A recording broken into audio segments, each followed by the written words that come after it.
Now, a couple weeks back, I made a video about Star Wars fatigue, which is a common excuse made by Disney and Lucasfilm for the failure of the movie Solo, that too much Star Wars too quickly was the main factor behind the box office failure of that movie. However, in that video I argued that it's not the quantity of Star Wars that's the problem, it's the quality. I argued that people tend not to get tired of something when it's good no matter how much, within reason of course, you want to give them.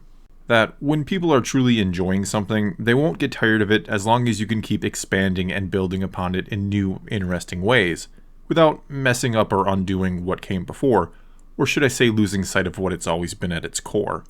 In other words, as long as you can honor what's always been, and make something continually feel new in some respect, you'll likely not lose too many fans or customers along the way.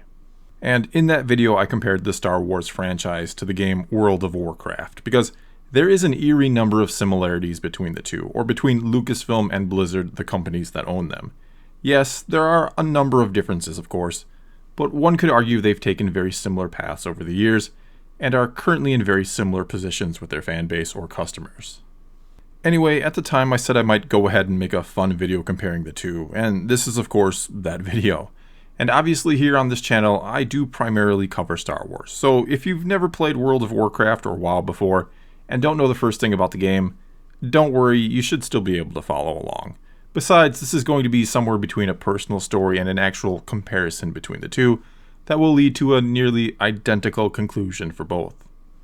Okay, so one thing you should know about me at the start, if you don't already, is that I'm 41 years old. I was born in 1977, which is of course the same year the first Star Wars movie came out. This then means I'm just old enough to remember the tail end of the Star Wars craze that came about thanks to the original trilogy, of course. And when I was a kid, virtually everyone I knew, all my friends, loved Star Wars.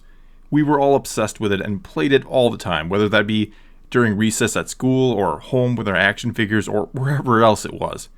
Everything to us was Star Wars.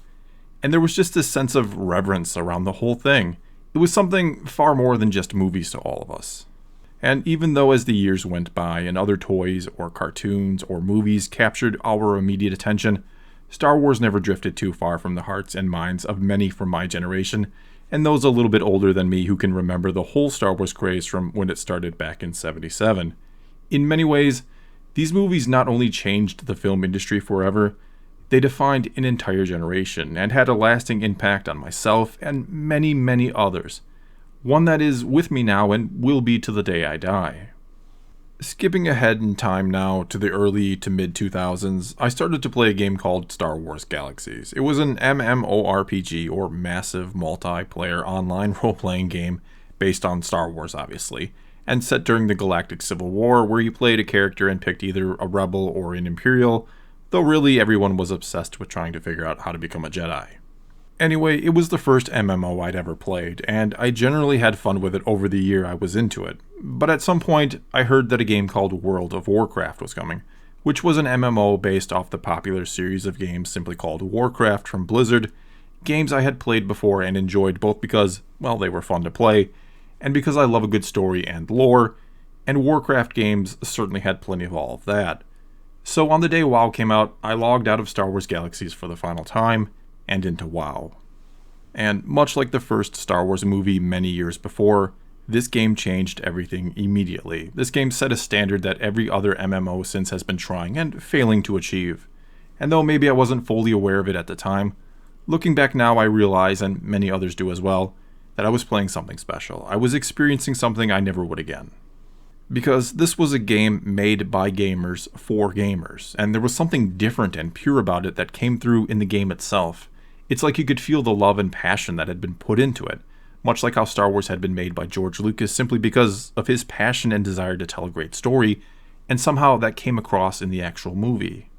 However, all that said, maybe the craziest thing about both WoW and Star Wars is that as great as the originals were, as great as Vanilla WoW was, as it's called now, and as great as A New Hope was, as it's called now, the sequels to both of them, The Burning Crusade for WoW and The Empire Strikes Back for Star Wars, were arguably even better, though I don't think in either case people truly realized just how much better they were at the time, because what both had done was take the original and built upon it.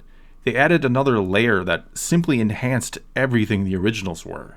And the same goes for the expansion or sequel that came next, with WoW giving us Wrath of the Lich King, and Star Wars giving us Return of the Jedi, though yes, some will argue Return of the Jedi wasn't as great as the other two. Nevertheless, both of them had managed to again build on what had come before. That, dare I say, was the secret to their success. They weren't really trying to reimagine the originals, they had instead perfected them. And if both had ended forever right there, for whatever reason, they would both be held in the highest regard by pretty much anyone and everyone who had experienced them in their day, and no one would look upon them with anything but fondness. But neither one would of course end there. Star Wars would give us the prequels, and Warcraft would give us Cataclysm, and in both cases, they were something rather different than what had come before. They may have had the general look and feel of the originals, but they shook a lot of things up, and something ended up feeling a little bit off with them. And for the first time, fans of each started to turn and walk away. They were disappointed. Though that didn't mean they didn't still have a profound love for the originals, but something was different about these latest iterations, and they didn't capture the same magic for some fans or players. And though I enjoyed the prequels, and they didn't in any way really tarnish my love for Star Wars like they did for others, I can't say the same for Cataclysm. And it'd be hard for me to articulate exactly what it was about that expansion that I didn't like.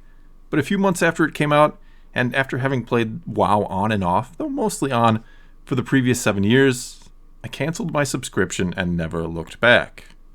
Well, almost never looked back, because it was only this past spring, after roughly 7 years away from the game, that I decided to try it again, and mostly because I was going to play Classic WoW, and I really just wanted to be able to compare it to what the game is now. And if you don't know, Classic WoW is basically the original or vanilla version of the game before any other expansions came out. But I'm getting a little bit ahead of myself, because before talking about that, I have to bring up similar major events that happened to both Blizzard and Lucasfilm, the companies that of course own these two franchises.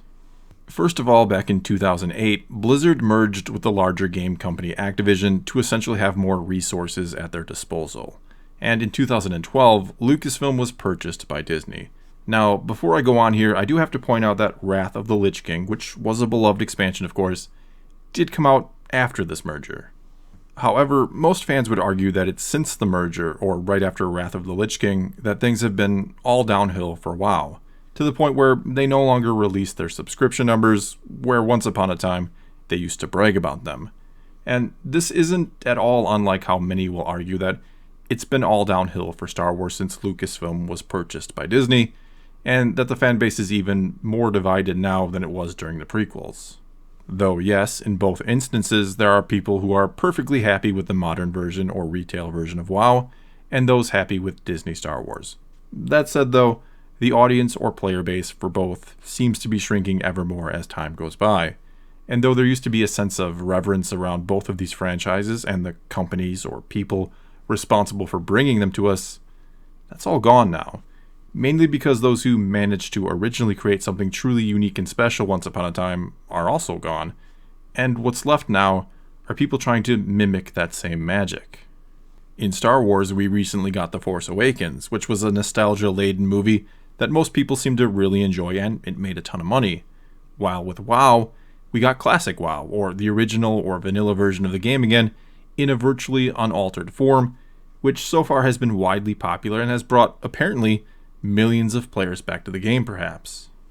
In other words, the most successful things out of both of these companies as of late have been just giving us essentially the same thing we fell in love with originally all over again, while the things considered new and different like Battle for Azeroth in the case of WoW and The Last Jedi in the case of Star Wars seem to only be chasing fans away. And I think there are 3 very simple reasons for this. First, again, those responsible for the original success, the creators, or those you could argue knew it the best and poured everything they had into it, are now gone. And so now we have people trying to give us close approximations that will likely never ever be able to feel like the original. Second, instead of truly building on or expanding on what the originals were, like those first expansions or sequels did brilliantly, the new iterations are trying to ever refine things. They're not adding to what is, they're trying to remake it. And simply put, no one could ever retell the original Star Wars better than George Lucas, and no one's ever going to make a better version of Warcraft than all the men and women who originally put everything they had into making that first game great. In other words here, You can't reinvent the wheel, and doing so is just an exercise in futility. And the third reason very much ties into the second. They're trying to remake these things to appeal to a new generation. WoW's mechanics have been dumbed down and simplified, and the time commitment lessened because they think this new generation coming up doesn't want to play a game that is hard. And so things in the game are pretty much given away instead of earned, which of course takes away one of the driving factors to play such a game, which is to work hard and to be one of those few who earns something that everyone else wants. To be that guy wearing a cool set of armor or wielding an awesome looking weapon that every noob stops to gawk at. And with Star Wars, it's all about trying to appeal to the young crowd so that they buy the toys, beg their parents to visit the theme parks, and watch Star Wars for the rest of their lives and consume along the way. They want so badly for Star Wars to have long-lasting appeal that they've forgotten the people who got it to where it is in the first place. In closing here, one of the big problems is today, Warcraft and Star Wars have just become brands that are being used to milk consumers. The love that was once behind them is almost entirely gone. And I say almost because, sure, there are certainly people at Blizzard and Lucasfilm who love what they do and are honored to be working on these franchises that want nothing more than to put out great content. But the people at the very top don't actually care about the product. They only care about how much can be made from it. And instead of the passion and love shining through like it once did with these games and movies, it's the greed we can now feel. Where Blizzard and Lucasfilm were once some of the most beloved and revered companies in entertainment, both are now looked at with scorn and disgust by the very people who helped make them what they are in the first place. Well, that's all I've got for you this time, and this is where I'm going to announce that I'm starting a second channel called Thor Skywalker's Toys and Game Department, where I plan on going into the collecting and gaming side of Star Wars, among other franchises perhaps. I really don't know exactly what I'll do with the channel yet, but I do want it to be a bit more fun, I guess you could say. Anyway, I also don't know how often I'll upload or even when I'll upload the first video, but if you're interested in it, a link to it can be found in the description below and probably the comments as well. For now though, do leave a comment below and let's talk some Star Wars and maybe a little bit of WoW. And until next time, thanks for watching.